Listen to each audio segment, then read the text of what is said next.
Saudações em Goiás, 10 para 6 da manhã, que é um horário ótimo, tá fresco. Ontem à noite choveu, choveu bastante. Estou na estação chuvosa em Goiás e infelizmente esse ano eu não vou ver os congos. Hoje é o último dia, mas minha mãe não tem mais 20 anos e a saúde dela é frágil. Então, entre assistir os congos e passar o domingo com ela, não tem dúvida, né? Paciência. De toda forma,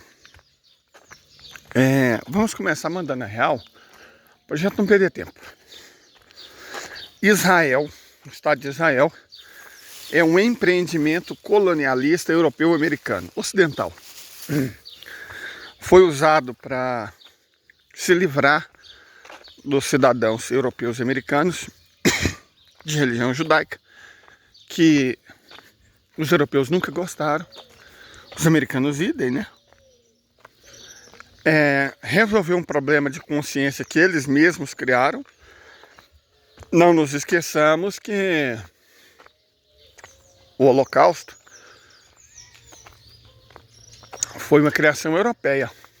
Foram os europeus que assassinaram 6 milhões de judeus, certo? Principalmente alemães.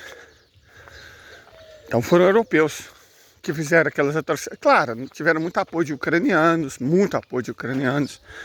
e vários outros povos. Mas, em resumo, europeus. Europeus foram responsáveis pela Shoah, né? E como pegou muito mal, eles resolveram punir os palestinos por um erro que eles cometeram e ainda se livrarem dos judeus que eles nunca gostaram. Para isso eles roubaram terras que não pertenciam a eles e entregaram para esses cidadãos americanos e europeus, principalmente. A região, quando pertenceu ao Império Otomano, viveu 400 anos em paz. A partir do momento da chegada desses colonos europeus e americanos, evidentemente a paz foi embora. Porque os europeus não sabem viver em paz. Eles não toleram a divergência, não toleram a diversidade. Certo? Basta ver a própria Europa. Pega o Google aí e Europa, fronteiras 2020, Europa, fronteiras 1990, Europa, fronteira 1970, Europa, fronteiras 1930, Europa, fronteiras 1910, Europa, fronteiras 1870, Europa, fronteira 1850. Aí você vai ver a estabilidade que os europeus têm. Quer dizer, vende essa imagem que é a África, não sei o que, instável. Não, olha a Europa, cara. E vê a evolução das fronteiras da América do Sul no mesmo período. Para você ver o que é instabilidade. Os europeus não conseguem conviver em paz com ninguém, nem com eles mesmos. Eles mal se suportam. A Europa é isso. E faz todo sentido, é um continente muito pobre em recursos, mas muito pobre, miserável em recursos naturais e energéticos, que não tem muitos solos férteis. Aqui e ali você tem uma mancha de solos férteis. Então eles sempre tiveram que lidar com miséria, com pobreza, com mesquinharia, para conseguir sobreviver naquele solo imprestável, certo? Essa é a história da Europa. Gregos e romanos, ambos europeus, iniciaram a prática da escravização pessoal. Não é que escravos não existiam, mas a escravização pessoal era um hábito europeu, certo? O feudalismo europeu. O que era o feudalismo? O feudalismo é definido de maneira mais acadêmica, embora não acadêmica, é um sistema legal de trocas e obrigações recíprocas e desiguais a partir de estamentos, ou seja, uma parte trabalhava, uma parte rezava, outra parte defendia. Essas partes não se misturavam que era nobre não virava plebeu, que era plebeu não virava nobre. E os nobres, né, não tinham sangue puro e tal, eles não se misturavam, não trabalhavam. Na verdade, quando Goya, um dos maiores pintores de todos os tempos, e maior da Espanha, recebeu um pequeno título de nobreza, a Ordem de Santiago, ele teve antes que provar que nunca trabalhou na vida, que nunca havia trabalhado na vida dele. Essa era a condição para ser nobre. Essa é a ideia de nobreza dos europeus. A ideia de nobreza deles é essa. Então, esses são os europeus. Então, para entender o que está acontecendo, a gente não pode jamais, sob nenhuma circunstância, deixar de ver o conflito como ele realmente é, causado por colonos europeus, certo? Contra a população indígena nativa. Essa que é a situação. Você, não sei quem é terrorista, não sei quem não é. Não, a questão é, são colonos que praticam um regime muito semelhante ao do apartheid, né? Limpeza racial, étnica, contra uma população nativa. Igualzinho a gente teve na África do Sul. Colonos brancos, europeus, claro, contra uma população nativa. Igual a gente teve nos Estados Unidos. Colonos brancos contra a população nativa e pessoas escravizadas. Essa é a essência dos massacres perpetrados pelos europeus onde quer no mundo que eles fossem parar. Certo? Que qualquer entendimento fora disso não é verdadeiro. Mas os judeus ocuparam lá 3.500 anos atrás. Claro. Vamos falar um pouco sobre isso. Eles ocuparam lá por 35 séculos. Não foi assim que aconteceu. Vamos supor que as Sagradas Escrituras falem a verdade. Né? Que é claro que a gente tem que analisar não como um protestante, não como um evangélico. Que existiu cobra que fala, jumenta falante. Isso não existiu. A Arca de Noé. Essas coisas são metáforas. Perfeito? Inclusive, deixa eu fazer um pequeno adendo. Uma coisa que explica muita coisa, né? Perdão pela expressão aparentemente sem nexo, é que os nossos irmãos evangélicos, protestantes de modo geral, mas os evangélicos em particular, a grande maioria da liderança deles não tem formação em teologia. Não são teólogos. Para ser padre, você tem que estudar muito, mas muito mesmo. Você tem que estudar muito. Você tem que fazer o seminário, teologia. Normalmente é bastante comum que você tenha um segundo curso superior. Nós tivemos padres ganhadores de Nobel. Mendel era um padre, criador, né, da genética. Mendel era um padre. É fácil esquecer isso. Catolicismo, não sei o que. Por favor, gente, para com isso. Para de repetir essas bobagens de crente americano e inglês. Mendel era um padre. Certo? Então não tem dessa. Agora, e os padres também, antes de serem padres, eles têm que saber grego, latim e aramaico. Já os pastores, a grande, a imensa maioria dos pastores evangélicos, sabe fazer o ó com auxílio do fundo de um copo. Olha lá, são pessoas que dá dó, sério. Olha aquilo e fala, gente do céu, que horror. Como essas pessoas estão guiando outras pessoas, elas não sabem de nada. Certo? Então, e mesmo os que têm formação, até porque, como eles se afastaram da tradição, eles têm que criar sua própria interpretação, sua própria hermenêutica da Bíblia. E nisso eles falham miseravelmente. Eles querem saber mais do Velho Testamento do que os judeus, para quem os livros do Velho Testamento foram escritos. Eles interpretam do jeito que eles querem, para adaptar o mundo a uma moralidade duvidosa, né? E a busca por dízimo. Dízimo é um fator muito importante, né, na religião evangélica. Estou fazendo esse comentário por quê? Porque o sionismo, nós sabemos que Israel é um empreendimento colonial. Mas o sionismo é uma invenção evangélica, não é uma invenção judaica. O sionismo foi criado por Theodor Herzl. Não, o nome foi criado por Theodor Herzl. A doutrina, chamava restauracionismo, foi criada por protestantes ingleses no século XIX. Antes, uns 50 anos antes. Theodor Herzl se aproveitou disso. Que quem cria o sionismo foram os protestantes britânicos. E se chamava restauracionismo. Perfeito? É porque tem uma noção amalucada, né? Porque aí, como eles não têm tradição hermenêutica, o que os evangélicos fazem? Eles criam a interpretação deles com fontes tipo Dataku, Águas de Lindóia, Times New Roman. Essas são as fontes deles, da interpretação que eles fazem. Certo? E aí é claro que não tem como sair nada de muito bom nisso. Não sei da onde, de que leitura torta esses infelizes tiraram que o fim do mundo, né, a volta de Jesus, aconteceria depois da recriação do Estado de Israel. E aí o restauracionismo foi trocado de nome, né, por Theodor Herzl e virou sionismo. Para ser sionista, você nem precisa ser judeu. Basta saber que foi criado por cristãos evangélicos.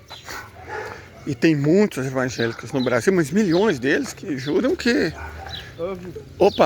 que juram que Israel gosta de cristão. Certo? Que juram que Israel gosta de cristão. Tá certo, vai lá pra você ver. Vai lá dar uma passeada na cidade velha e ver o tanto que eles gostam de você, cristão. Enfim, sem um conhecimento apurado de história, de genética, de Bíblia mesmo, não tem como fazer nenhuma discussão honesta. Sabe? Nenhuma discussão honesta. Esse é o ponto. E o mínimo que a gente precisa é honestidade. Teve um grande palestino que disse: conheça a verdade vos libertará. A verdade liberta. Já a mentira, o pai dela é outro. Mas vamos voltar à questão dos supostos 3.500 anos dos judeus naquela terra, que eles têm direito. Eu já até comentei sobre isso. Mas já que essa é uma conversa honesta, bem de manhãzinha, antes de levar o pão para o meu bando, vamos trocar umas ideias aqui. Os judeus, a se acreditar na Bíblia, lembrando, é uma metáfora, evidências genéticas, históricas e arqueológicas dão outra interpretação, mas vamos lá, eles apareceram lá por volta de 1400 antes da Era Comum, certo? Lembrando que eu sou católico e cristão. Nossa, como é que você fala isso, ué? A Bíblia não é um livro que diz como. A Bíblia é um livro que diz por quê. Correto? Essa que é a questão. Não vou interpretar a Bíblia como se eu fosse um crente. Vou interpretar a Bíblia como ensina a exegese da minha igreja. Mas enfim, então eles chegaram na Terra Santa, que em 1400 essa Era Comum, vindos da região de Ur na Caldeia. Eram, portanto, semitas nômades. Sim, a Bíblia deixa isso mais ou menos claro. Eram pastores, criadores de camelo, carneiro, gado, né? Então, eram pastores nômades, vindo dos arredores da região de Ur na Caldeia, que era uma região de agricultores. Foram expulsos de lá. Pela idade, não é muito claro se por sumérios ou por acádios. Mas foram expulsos de lá. Porque realmente, numa região agrícola, pastores nômades podem ser uma porrinhação. Acontece muito na África.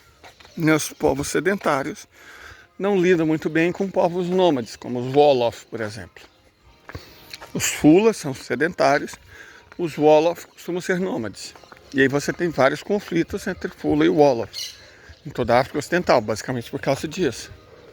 Nem sempre dá para conciliar bem, às vezes dá, mas nem sempre dá para conciliar bem agricultores e pastores. Acontece também em Ruanda, Burundi. Os Hutus são agricultores e os Tutsis pastores.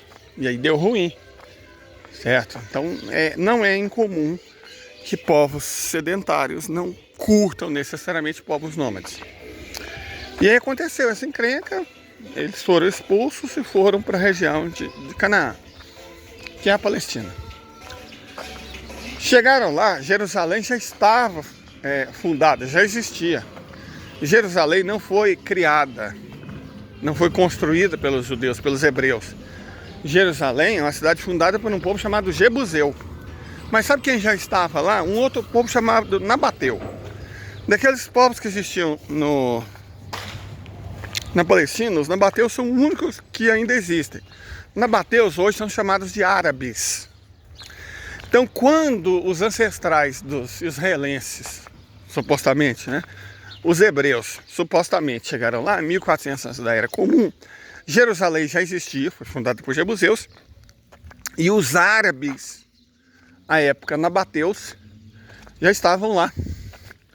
Evidência sólida disso é a cidade de Petra, que foi fundada por árabes, né? Então, ok. Só para vocês terem uma ideia, né? Que os ocupantes originais daquela região eram árabes. Os únicos que ainda existem eram os árabes, não os hebreus. Os hebreus foram ocupantes vindos do sul do Iraque. Ok. Aí eles chegaram lá, ficaram lá um tempinho, dominaram, né, os povos nativos, blá, blá, blá, blá. E aí foram para o Egito. Cada uma seca, coisa e tal. A história é bem conhecida. É desse mito que vem Moisés. Eles ficaram no Egito 200 anos, mais ou menos. Entre o que eles ficaram no Egito e os 40 que eles ficaram no deserto, esperando para voltar para casa, transcorreram-se 200 anos. Certo? Então guarda esse número. É 3.500 menos 200. Ok. Aí voltaram para a Terra Santa. Tiveram juízes, né? Houve juízes, blá blá, tiro, dedo no cu e gritaria. E ok. Escolheram o rei não era bom, trocar de rei. O filho do rei era sábio, mas mulherengo. Deu ruim. O reino foi dividido, Israel e Judá. E aí começa outra coisa interessante. Israel, 10 tribos do norte, foi invadido pelos assírios. E são as 10 tribos perdidas. Foram expulsos de lá. Então, bom, se eles estavam expulsos, eles não estavam lá, né? Pouco depois, os babilônios levaram as tribos de Judá, um pouco mais ao sul, para o cativeiro na Babilônia. Então quer dizer que eles também não estavam lá. Se eles foram expulsos ou para o cativeiro, e é óbvio que eles não ficaram lá. Por quanto tempo? 300 anos? Então 200, mas 300 são 500 anos. Os tais 3.500 acabaram de virar 3.000. Perfeito. Aí alguns supostamente voltaram, né? Ciro, o persa, garantiu que eles voltassem do cativeiro. Os que sobraram. Ok.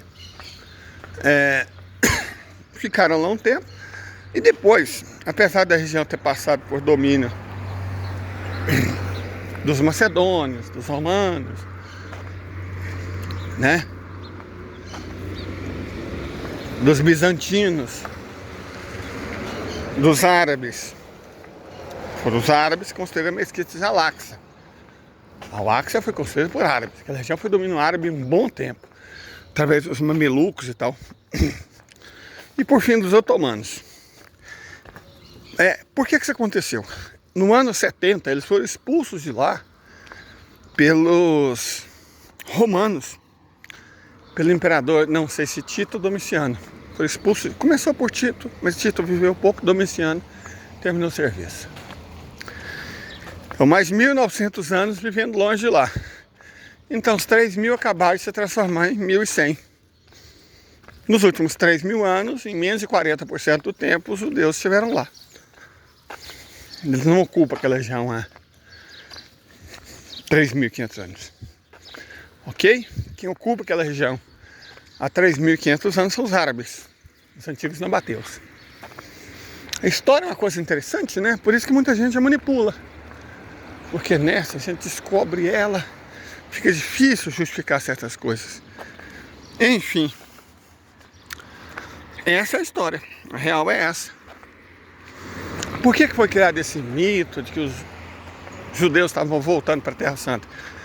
É porque fica bem melhor do que dizer, ó, nós expulsamos um povo que a gente não gostava. Europeus e americanos que eram de religião judaica. Nós os perseguimos, fizemos pogroms, autos de fé, queimamos eles na fogueira. A gente não gosta deles, colocamos eles nas chamadas judiarias, né? Fizemos um regaço com esse povo. Não gostamos deles. E aí nós, depois do evento conhecido como Holocausto, no qual 6 milhões deles foram mortos por nós, europeus, a gente resolveu se livrar deles de uma vez, mas de um método que fosse mais aceitável, que é mandar eles para longe. E aí a gente aproveitou esse discursinho crente, britânico, né? Do restauracionismo, que tinha mudado de nome para sionismo. Criamos uma historinha falsa. Olha, eles estão voltando para a Terra Santa. Estão mandando eles para lá. Fica bem mais bonito falar isso do que se nós os expulsamos. Os que não conseguimos mandar de arrasta. Perfeito? Então é um empreendimento colonialista. Porque se vocês quisessem justiça mesmo, você pegava lá um pedaço da Silésia, né?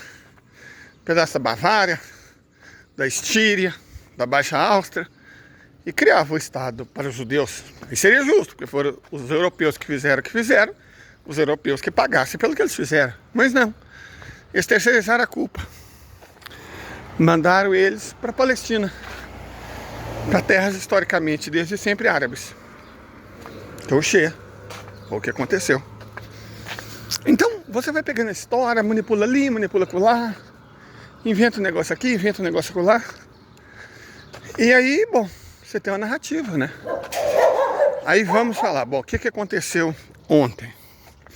Um levante, não foi uma insurreição, não foi uma guerra, não é uma guerra ainda, não foi uma rebelião, não foi uma revolta, foi um levante. Muito bem organizado e orquestrado. O que inclusive levanta a questão de se, é claro, estou falando se por, né? Que a certeza absoluta não é coisa de pessoas inteligentes. Se o Mossad traiu Netanyahu, claro que traiu. Como eles não viram uma coisa dessa sendo organizada, claro que traíram. Ok. Nós sabemos o motivo, né? Netanyahu, o Partido Democrata não gosta deles. Os britânicos não gostam deles. Netanyahu é uma besta, mas não é por isso. A questão não é ele ser uma besta. O fato é que nós tivemos no início um levante. E aí vamos pegar o nome dos atores envolvidos, por enquanto. Gente, o Hamas e a Jihad Islâmica são grupos terroristas. Sem juízo de valor, são grupos terroristas. Jihad Islâmica e Hamas são grupos terroristas. Ponto, não tem o que discutir. São grupos terroristas. Não estou falando se são bons, se são ruins. Não estou julgando. Eles são terroristas, ponto, né? Essas coisas acontecem. São terroristas.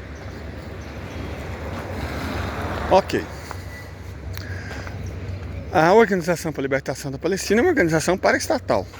Não são terroristas. E o Hezbollah também não é um grupo terrorista.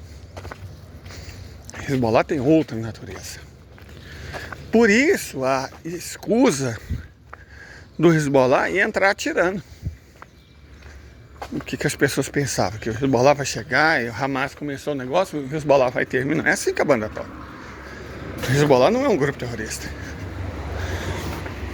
Os americanos consideram, eles consideram Cuba terrorista e não consideram Israel. Então, o que os americanos pensam ou deixam de pensar, ou que os lacaios dos americanos pensam ou deixam de pensar, não faz diferença. Certo? Não importa. Simplesmente não importa. Eles mentem como respiram, né? Então, ok. Houve um levante. E hoje de madrugada parece que o Hezbollah entrou na conversa.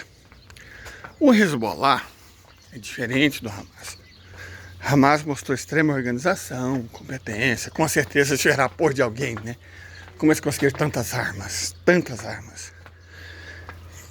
E a gente pode entender quem apoiou, porque antes do acordo entre Irã e Arábia Saudita, eles nunca conseguiram fazer aquilo. Se conseguiram só agora, é porque alguma coisa mudou. O que mudou? Um acordo de paz entre iranianos e sauditas. Então, daí a gente tira a fonte da organização, da logística e das armas que eles conseguiram. Mas eles são um fiapo perto do Hezbollah. O Hezbollah já derrotou os israelenses. O Hezbollah expulsou os israelenses do sul do Líbano. A guerra de expulsão dos israelenses do sul do Líbano é o 9º conflito entre árabes e israelenses. Então vamos ver para a perspectiva histórica. O primeiro que os livros nunca falam, né? Eu sei disso porque eu já fui professor.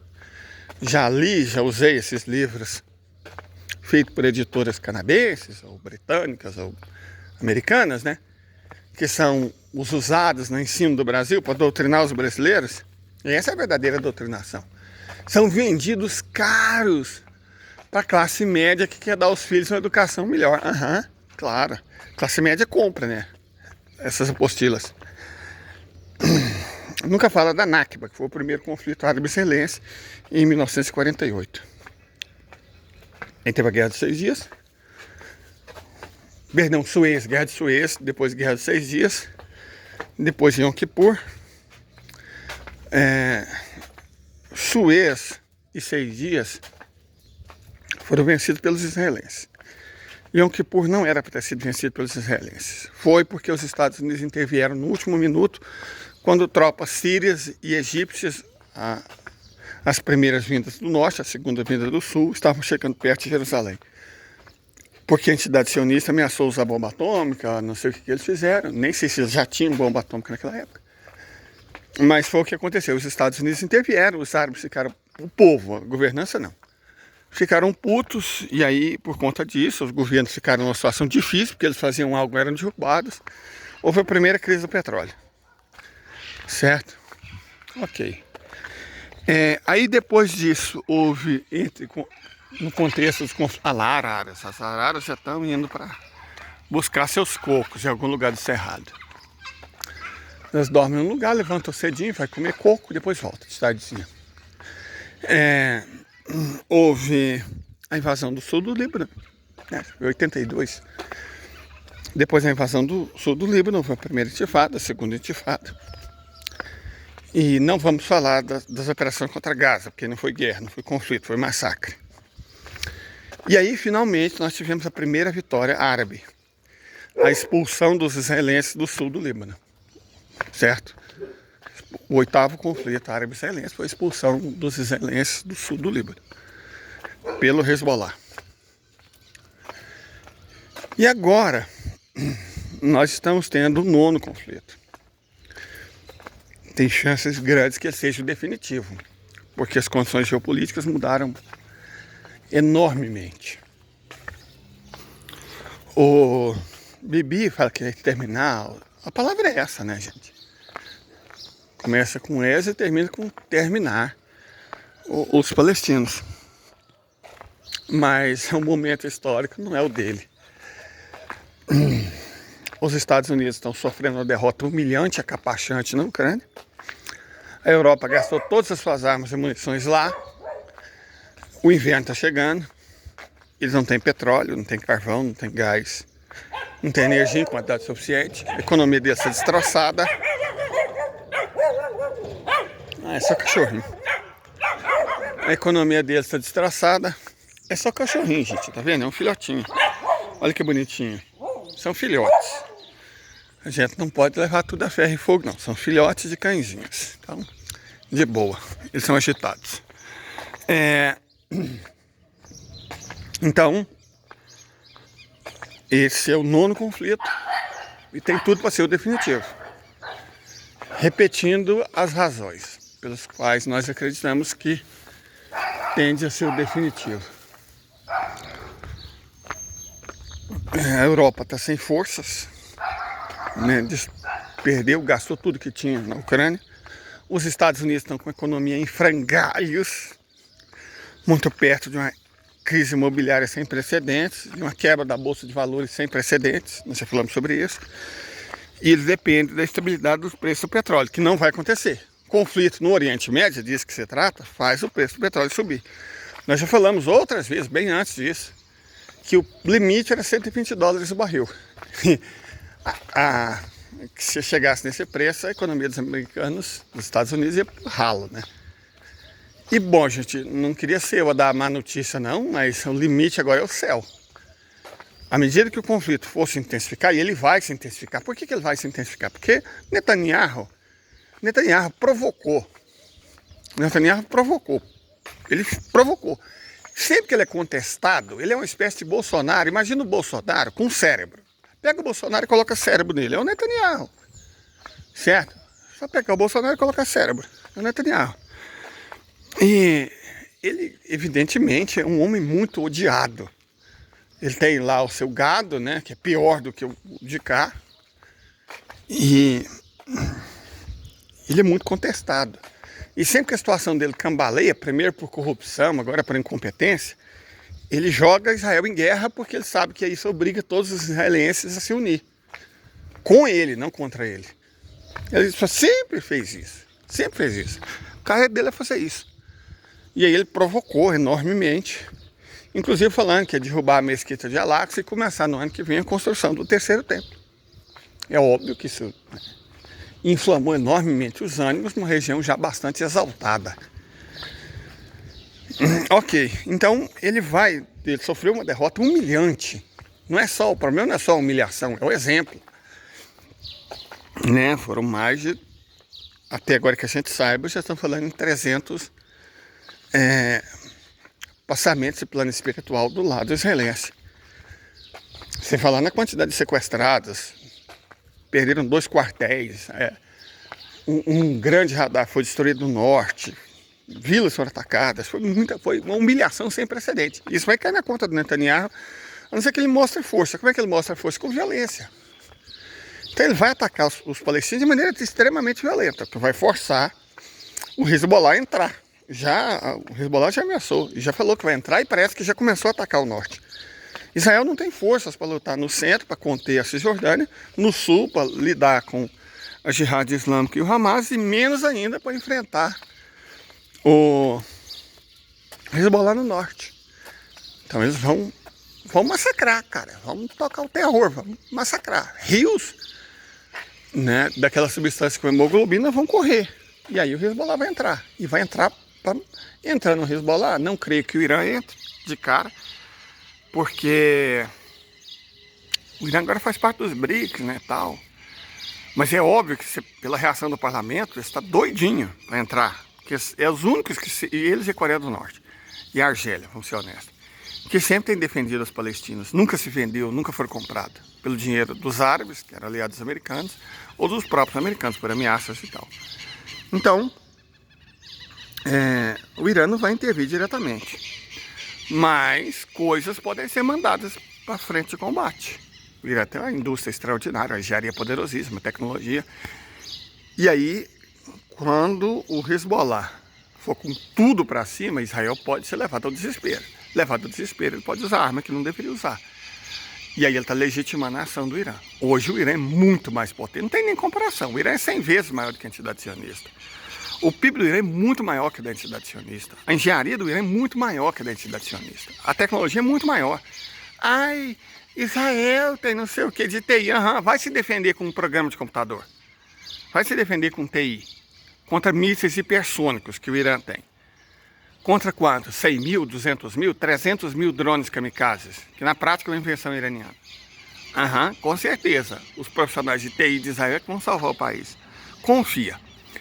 Então uma coisa vai encrespar. O que vai acontecer? Não sei, isso é prognóstico. Nosso objetivo desse vídeo não foi fazer um prognóstico, nós estamos fazendo um diagnóstico. Espero que vocês tenham compreendido. Eu não estou pedindo para vocês concordarem. Espero que vocês tenham compreendido. Perfeito?